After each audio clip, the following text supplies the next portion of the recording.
కర్మ ఎవరిని విడిచిపెట్టదండోయ్. ఒకవేళ భగవంతుడైనా కాస్త ఎక్స్క్యూజ్ చేస్తాడు, కొంచెం కన్సెషన్ ఇస్తాడు, కొంచెం ఎగ్జంప్షన్ ఇస్తాడు.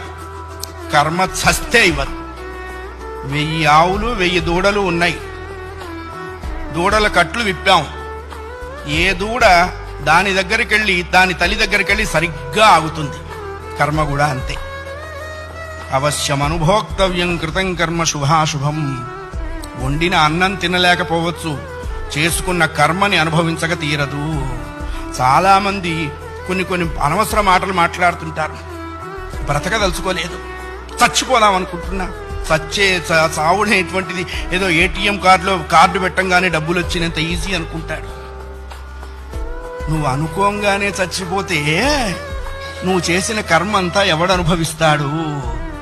కర్మానుభవం అనుభవించడం కోసమైనా అది నిన్ను బ్రతికిస్తుంది.